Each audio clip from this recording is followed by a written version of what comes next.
face. Hi, welcome back to Musings by Nikki. I am Nikki, and today I am coming on my video with my whole face and my, studio partially in the background to talk to you about the first video. Now, the first video in our journaling A to Z, junk journaling A to Z, I think is what Emily started calling it, series that I'm starting, that we're gonna work our way through. Let me just tell you, y'all over in the Facebook group are some creative people, and Emily is a very organized person, and we've got pages and pages. Oh, and we also have some geometry and algebra homework on the back because I'll use any scratch paper. Anyway, we've got pages and pages and pages and more pages of spreadsheet of like 400 topics of things for each letter, right? Things for each letter to go through, all the things. So as you can see though, there's marking all over them. I've gone through like a savage with my pen and my highlighters and made notes and did all the things and combined some things, and some things I feel like, I'll mention in other videos or stuff, but there are a lot of these things. There are a ton of extremely crafty, talented, amazing, inspirational crafters out there. And some of the things I feel like I don't need to reinvent the wheel, or other people do way better than I do. I'm just not as experienced with it or well-versed in it. I am by no means. This is, how some people have to put a disclaimer, like if they're doing a health channel, they'll be like, oh, I'm not a doctor. Okay, here's my disclaimer at the beginning of this series, and I'll probably say it a lot of times. I am by no means an expert at junk journaling or the different art things, but here is the beauty, and here's my first line of encouragement for everybody. The beauty of art specifically and crafting is that there's no wrong way. There's no wrong way. You do what you do best. You do it your way. I do it my way.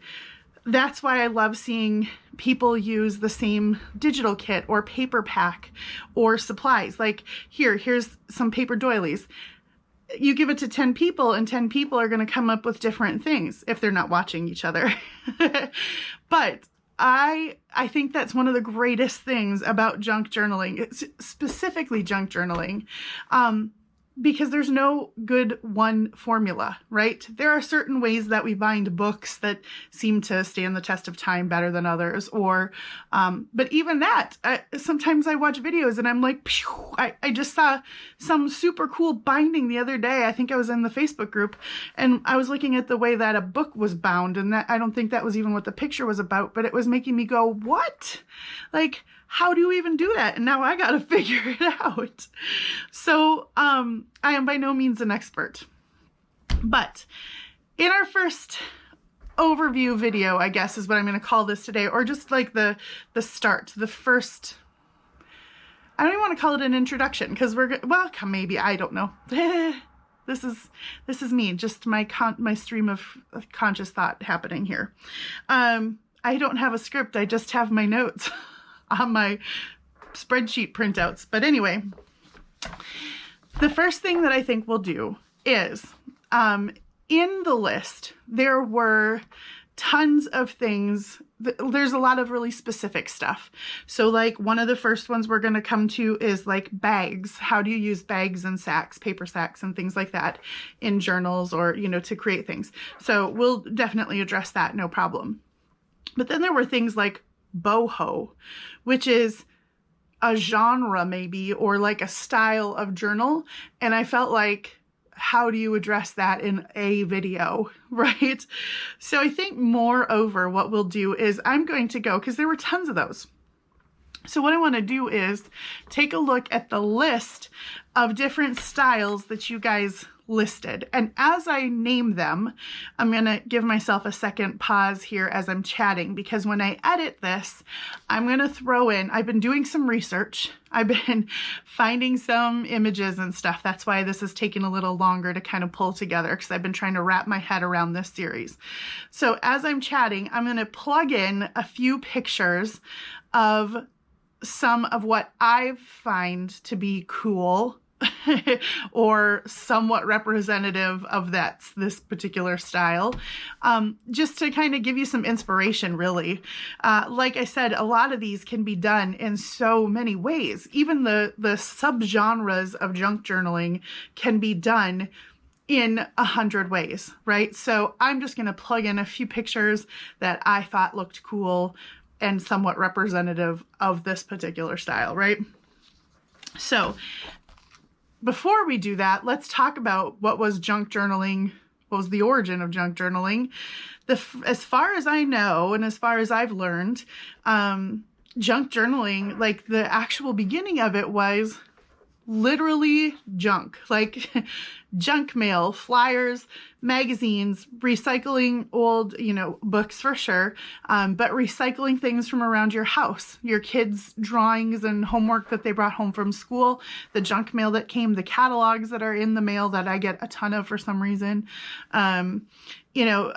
People collect things like twisty ties and the little plastic clips off of their bread, and buttons, old buttons, and all those things, right? Labels off of things that look cool, off of wine bottles, and off of, vintage things if you find those, or old photos and stuff. Really, it was just taking all those things, binding them together into a book, and then using them to write on, or to art journal with, or to memory keep pictures and stuff like that. So seriously, that is like, I think, how junk journals started. And along the lines of that was also the wreck this journal and some of those original things like that, right? But the goal was always a creative way to keep memories, to keep thoughts, to keep quotes, prayer journals, gratitude journals, dream journals, all those sorts of things. Creative place to put those things. So here is a small list of styles of journals that people listed in our Facebook group when Emily asked for ideas. Let me just say, as a side note, one of the things that I've always had a dream to do, and I will hopefully do someday, because I think this would be brilliant, is a things junk journalers say video. So how we have sometimes I'll be recording a video and I'll be saying, just the other day I was trying to do my video with the template in it, and I kept saying template and pocket and ephemera and all the things, and the words just get jumbled. So I'm just like, these are just things that we say, and then they get all jumbled in your head. Put pockets and tuck spots and belly bands. So this, I've always thought to make a comical video about all the things junk journalers say. That'll come someday when you least expect it. It might be tomorrow. It might be 3 years from now, but it will be hilarious. This is as close as I've gotten so far, because this is what this feels like, is things junk journalers say. So grungy, tatty, shabby, monotone. So that would be, I have to give myself breaks here to edit. Monotone would be using a color scheme that's very similar, with just one main color that carries through the entire thing. So kind of a very basic, if you're going to do a blue journal, it's like almost everything is blue with just little splashes of color here and there. Or the most common one that I see is like that kind of vintagey coffee stained feel, where everything kind of follows that same vintagey patina throughout the book without a whole lot of other color. Monotone journals can be so beautiful. So I'm going to put a few examples of monotone, pictures of monotone work that I've seen right here.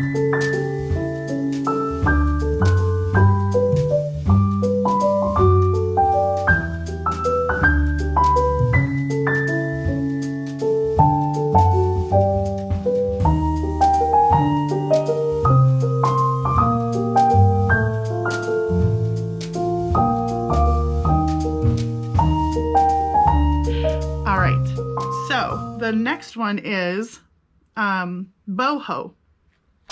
Bohemian or boho journals usually have like kind of a gypsy feel. They use a lot of sari silks and things, but they can also have a vintage feel as well. Lots of pictures of ladies, lovely ladies a lot of times. You know, kind of that bright, but jewel toned, I don't know. See, this is what I'm saying. The more I say this, the more I think like, oh, and it's kind of that, and it's kind of that, and it's kind of that, because honestly, we can do a boho journal 1,000 ways. So I'm going to put a few pictures of ones that I find beautiful right here.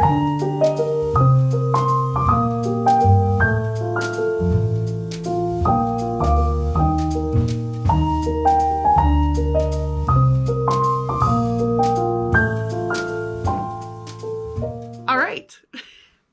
So the next one would be steampunk. This is one that I have not done yet, but want to. I also have a kit that I've been like a digital kit that I've been toying with for like a year now, and I can't find the rest of it yet, but we'll get there because I like the beginnings of it. It's a style that's way outside of my comfort zone or my normal. That's kind of why I'm challenging myself to do that kit and maybe, you know, make it into a book someday. But there are some people who make the most fantastic steampunk journals. Like, they are so incredible. Oh, here comes the water guy to check our water meter. So they do these fantastic steampunk journals. I'm going to put a few examples of some amazing work that I have seen out there on the interwebs right here.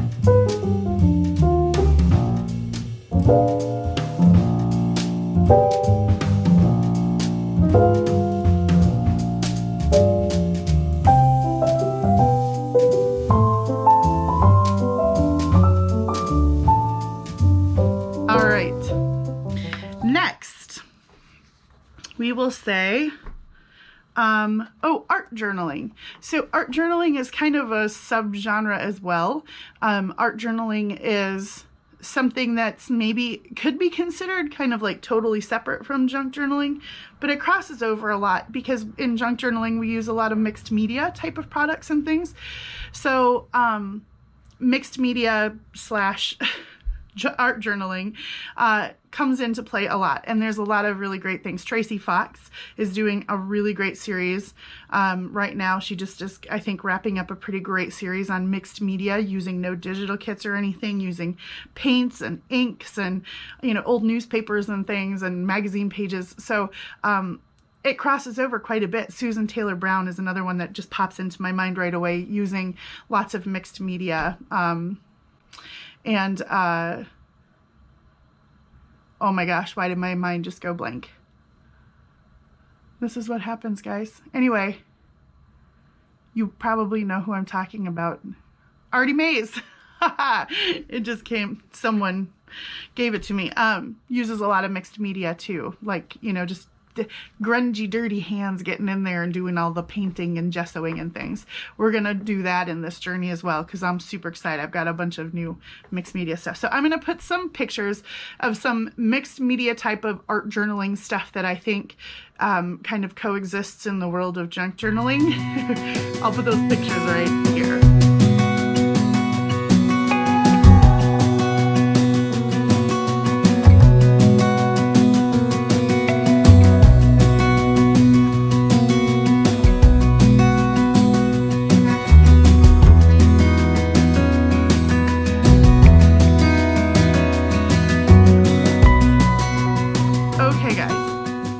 The next one is like shabby chic. Now, shabby chic is one of those things where I know I've heard other creators say, what exactly is shabby chic? And I'd say, what exactly is it? It's like floral, but the floral and kind of tattered, tatty, so shabby, right? but maybe like a country type of feel, often vintagey, lots of times florals and laces, and things like that. Anyway, I because I don't have better words for it, I'm just going to pop in a few pictures of what I think looks like best defines my idea of shabby chic, and I will pop those pictures in right here.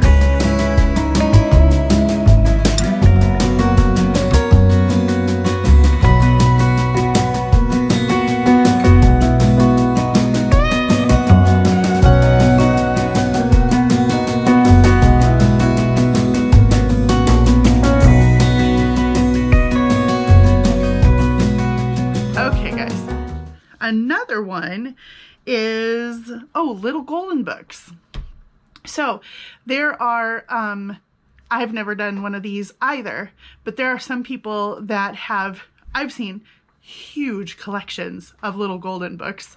And people use like the modern ones or the vintage ones. You know, some people have these really cool, like old ones from when they were first being created back in the 50s and 40s. But then you can use modern ones too.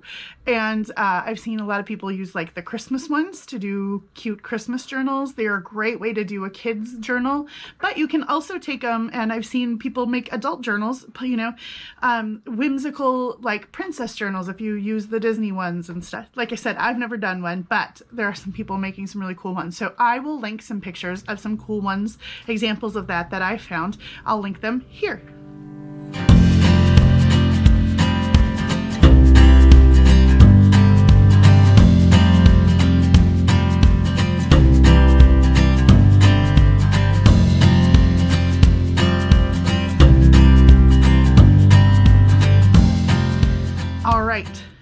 Now, another subgenre is these dripping in lace. And I think maybe they would be called, I've heard them called like Victorian, but I just call them lacy books, because these women, I've never done one of these either, but there are these women that possess an amazing stash of lace and doilies and things in order to do these, and B, know how to layer this stuff up like nobody's business. Some of them are like, I mean, they're dripping. It's coming out the sides and the bottom and the top, and it's everywhere, and it's wrapped around the outside.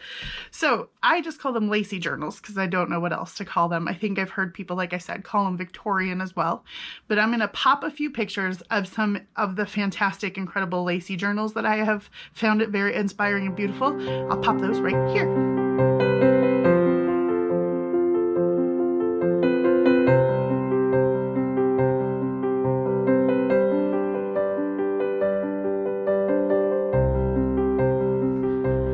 All right, next, let's see. Did that. Oh, lap books. But there have been some amazing ones. I know Nick the Booksmith was one of the first ones that I see do, like maybe, and she did this gorgeous one that had these big, awesome vintage book covers. Emily's done them. Tons of people have done them. So I'm going to put a few pictures of lap books or like lap booky type elements and stuff, because it's sometimes hard to get the true understanding of a lap book from just a photo, but I'll pop a few right here.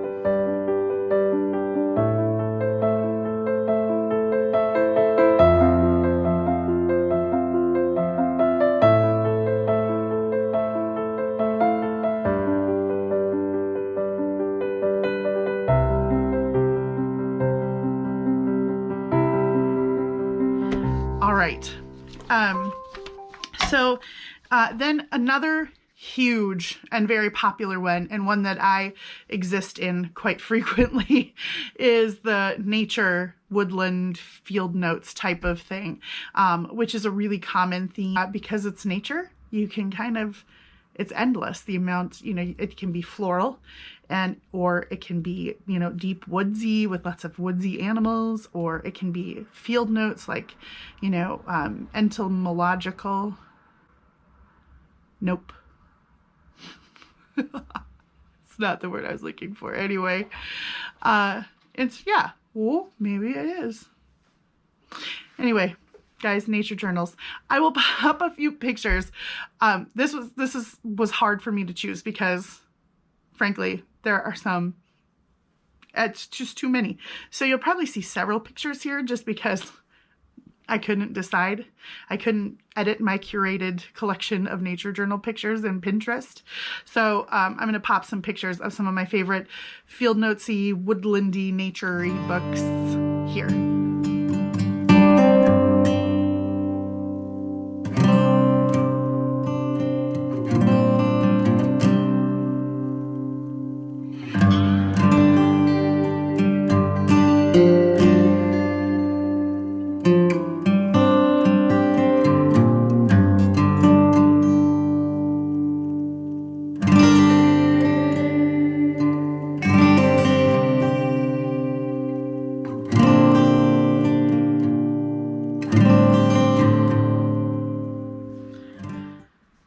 All right, so that's kind of some of the ones that you guys had listed. Other things you'd listed were like vintage, antique, retro. That's like, those are one of those things where, you know, the answer is yes, because it's such a huge topic, right? I think oftentimes we tend to use the vintage. I'm so guilty of this. Use the word vintage for like everything. You know, oh, I made it look vintage. This is vintage. This is vintage. And I think we use that a lot. Other things, people said abstract art, Art Deco, which is another one of those things that's like a very defined style in some ways. But then, you know, when you're doing it as art, you can kind of blur those lines a little. Shabby, grungy, tattered, tatty, Victorian. That's another one that's kind of hard, right? So anyway, there are so many styles, and there's like ocean and fairies and mermaids and all the things, you name it, and you could make it into a journal. I've had requests from people, or I know that I've seen in our Facebook group and other places, people are making very customized journals because this person likes, you know, the Chicago Bears and pine trees and Spider-Man. And then they make a journal for that person. And I'm like, whoa, that is a tall order, but they do it and pull it together. So somebody was just making like a mafia crime boss type of journal the other day, and was asking for ideas and kind of inspiration in our Facebook groups, and people were giving them all kinds of it. So honestly, you name it and you can make it into a journal, because that's one of the beauties of journaling. That leads me to our next little bit here, is the different sizes of journals. So I have seen itty bitty teeny weeny ones that I don't know what it is about little tiny things that I think they're adorable. Even if it was, you know, some very serious topic, I just think it's the cutest thing. Some people make these teeny weeny little journals and I think they're adorable. And then the more standard sizes would be like a traveler's notebook. That's a pretty common thing. I believe the measurements on that are like 8 1/4 by 4 1/2 or 4 1/4. So that's that kind of long rectangular one.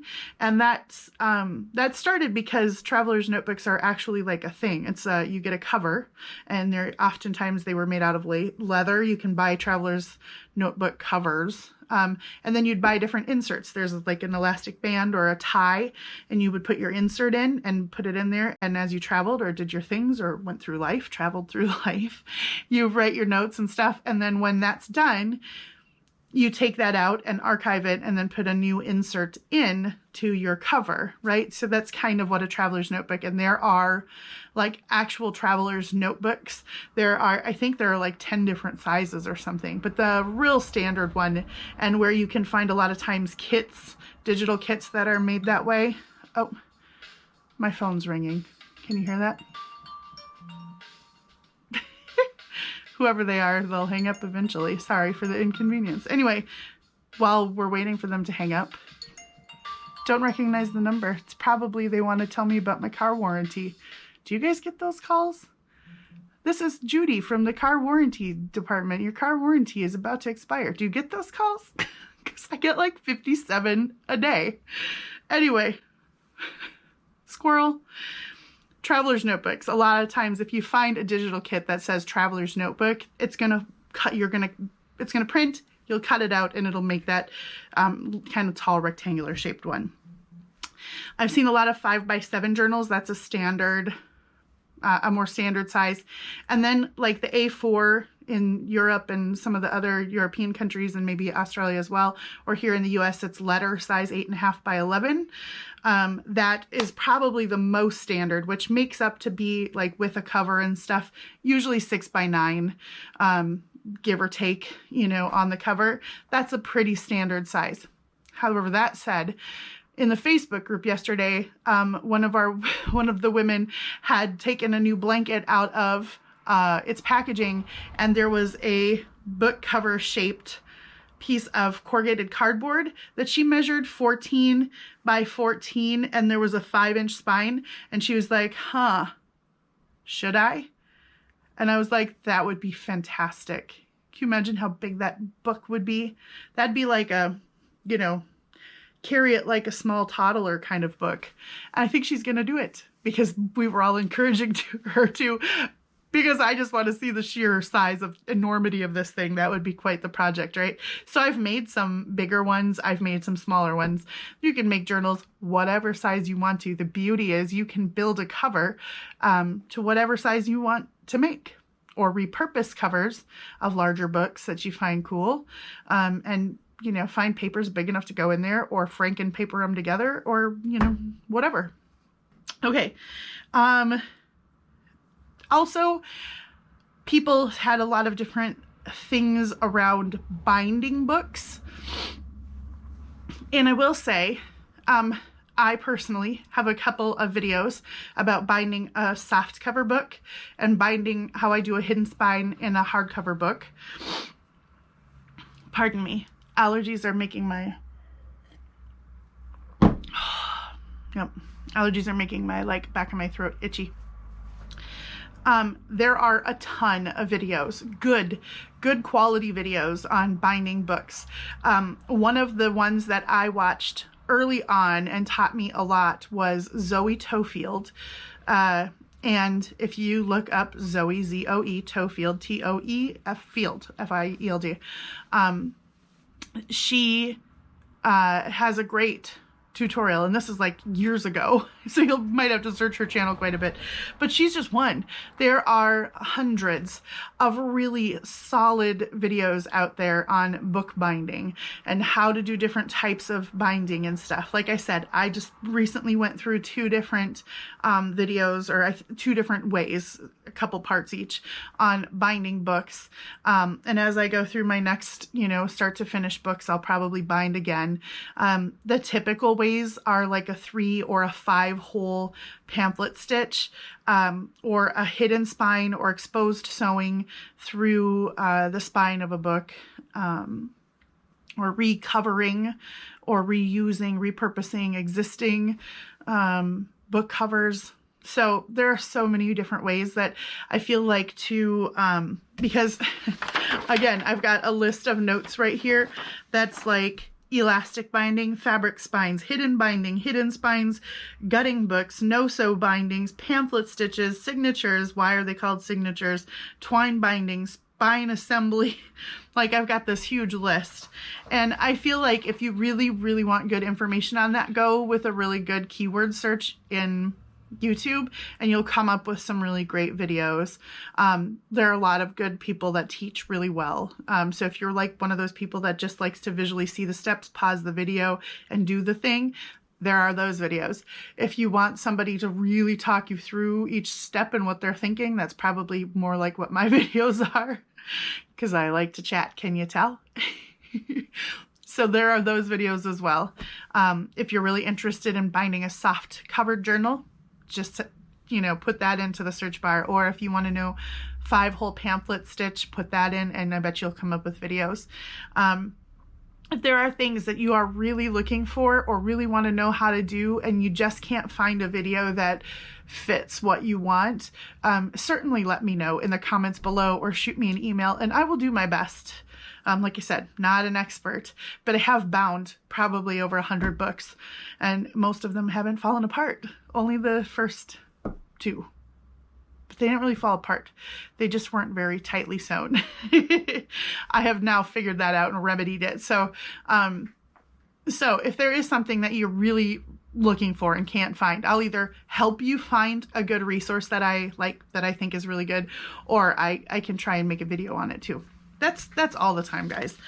And then that leads me to kind of the last thing, which was what I would call mottos. These were like the mottos. There were 4 things that people suggested that were kind of what I would say mottos. And I think these are a good place to start and good things to keep in mind through your whole creative process. And this is the pep talk time, guys. This is pep talk time. If you are new to junk journaling, I have heard so many times that people saying, oh, I've been collecting stuff, but I don't know how to start or where to start, or I'm afraid, or I'm intimidated, or I don't know what to do first, or, you know, how to do it. I'd say step 1, get some paper. I don't care what it is, whatever you have around you. This is the origin of junk journaling. Get a magazine, rip some pages out that you think are pretty. Then get an old book from, you know, that you don't read anymore. You don't even have to go buy one. Rip some pages of that out. Get a few envelopes out of the junk mail, because if you're like us, you get junk mail every day. And most of them come with like a return envelope. Take those out. Fold everything in half. There you go. You've got a signature. If you just fold multiple pages together in half, you've got a signature. Now, go find one of the resources, like I said, on sewing, like just a 3 or a 5 hole pamphlet stitch.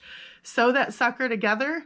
Or, you know, maybe if you want to, put a hard piece of cardstock over the outside or something heavier on the outside to make like a cover. And if you sew that together, you have got your first junk journal. It's that easy. For real, there's nothing saying it has to have a proper cover, or it has to have 3 signatures or 10 signatures. It has to be bound a certain way. Nothing, right? Just start. Just do it.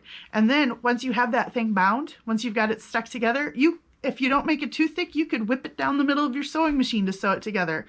Or if you have a longer stapler, you could staple that sucker together, right? It doesn't have to be anything major. I've even seen people take a piece of yarn or twine and just kind of tie it around the outside and tie it. It doesn't hold together all that well, but it'll do, right? And then you've got a book. Then start figuring out how to make little pockets and tuck tags in and tuck things in and cut pictures out that you think look pretty and back them onto other paper. And that's a journaling card. Excuse me, now I'm burping from my coffee. So the 4 mottos, these are not mine, but I agree with them wholeheartedly. These are 4 mottos suggested by lovely people in the Junk Journal Inspirations group. 1, make it your own.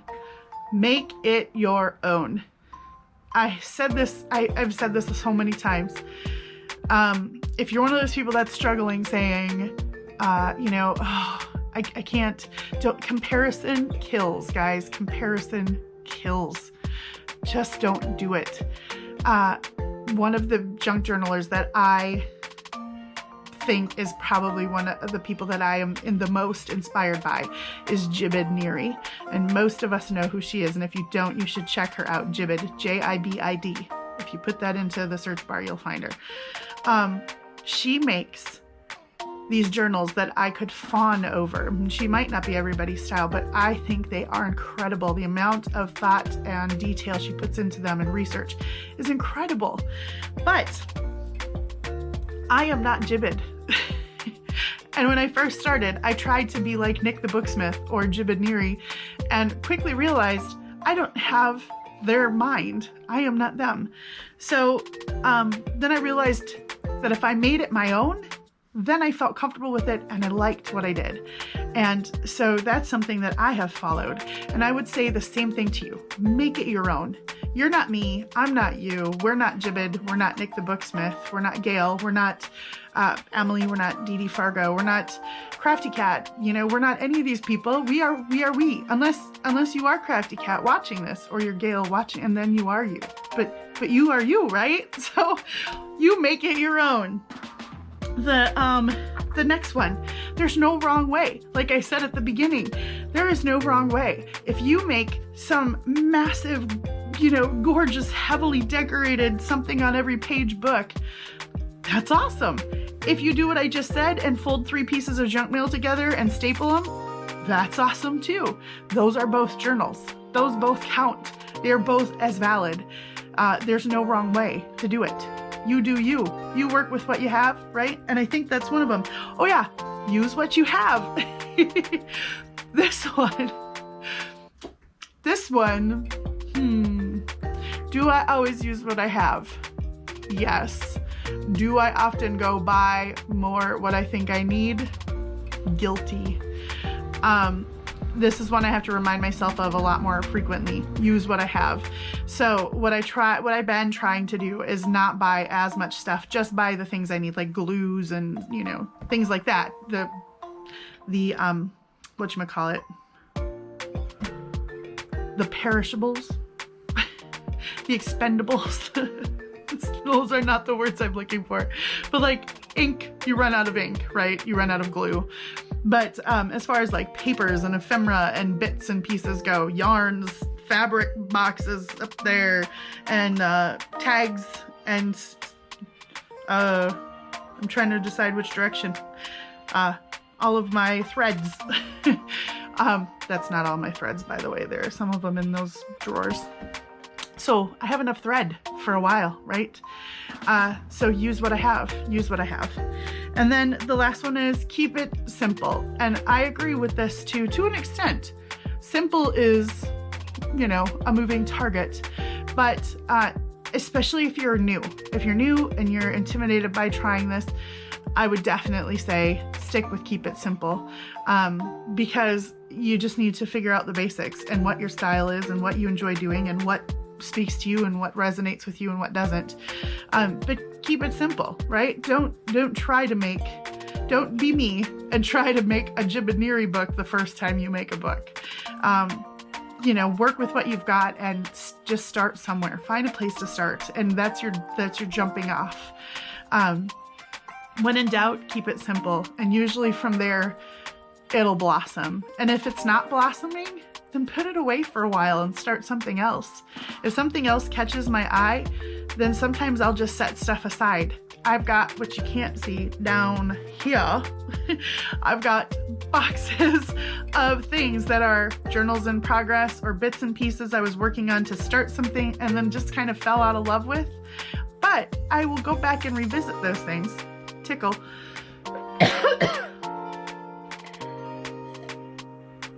And typically I fall back in love with them at some point.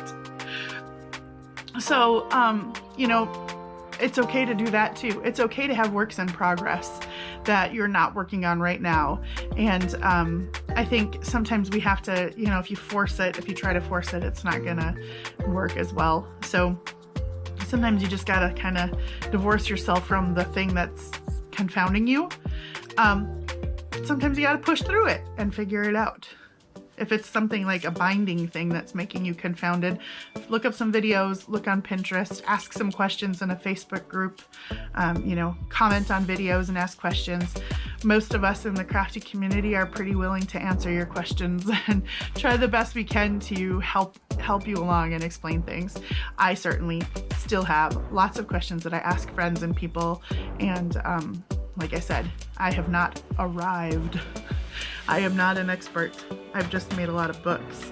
So I know how to do things the wrong way. It's like, you know, I've heard people say, when you get old, the reason why you should take, you know, older people's advice is because they've spent their whole lives figuring out how to do it the wrong way. Therefore, they know what works best, right? so their advice is usually pretty valid. I'd say that about my advice. I've just made a lot of books and I know how to do things the wrong way because I've definitely figured that out. So then I figured out how to do them a better way, not the right way necessarily, but a better way. Anyway, so I hope that this video has not just been a rambling stream of unconscious, subconscious, semi-conscious thought from Nikki on junk journaling. Hopefully you found some of it helpful. If no other thing has inspired you, I hope that this does. Just go do it. And if you are doing it, then do more of it because junk journaling has had a huge impact in my life. It is therapy to my, somewhat broken body. And it keeps me in a healthy and wonderful mental space as well. It keeps a smile on my face, even when I'm frustrated. It gives me, something that I'm working towards or working for, and I really, really enjoy doing it. And if you are a creative, which is probably why you're watching this, then I would encourage you, and whatever it is that you find inspiration in, to do it and do as much of it as you can. I think staying in our creative, right-brained, creative space in our heads really does, I think there's scientific reasons why we should do it, and I think it improves mental health and stuff. I really do think if I was a scientist, I would do a study on that, but I'm not a scientist because I'm a creative. So I'm not going to do a study, but I think you probably all agree. Anyway, now I'm just rambling, but here's me cheering you on. Go do it. Go do it. Go crafters, go. If you need to, come back and watch that because I think that you are all fantastic, and I thank you so much for listening to my long ramble. Now it's like, I think 45 minutes of just me talking, plus I've got to plug in pictures, so it's gonna be an hour, so I gotta shut up now. So if you've made it all the way through this, good on you. Congratulations, you're probably one of the few that's made it through this whole thing. Anyway, I hope we really have fun as we work through the A to Z's of junk journaling, as we work through our giant list of all the things and stuff in junk. There's not much for X, Y, Z, right? So it's okay. When we get there, we'll probably be exhausted. But intermixed with all that will be my regular videos, and we'll be working on, my next project is using a couple of my new kits to do a start to finish. So we'll work on that as well. But thank you guys for sitting through this with me if you made it here. I hope you have a wonderful morning, afternoon, which is, well, midday right here, afternoon, evening, middle of the night, because sometimes I'm up in the middle of the night watching videos. Whatever time it is, on whatever side of this fantastic planet of ours that you live on. And I hope that you're having a great day. I hope that you're being crafty and creative. I hope that you are finding some space to do something that you love. I hope that you guys are safe and healthy, and that you are at peace. And more than anything, I would say God bless you guys. And until I see you next time, take care. Bye-bye.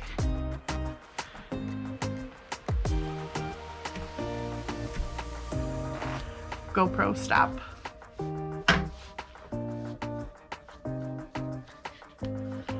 GoPro, stop. GoPro, stop. Why won't you listen to me? You're supposed to be voice activated. GoPro, stop. I want to do this the old-fashioned way.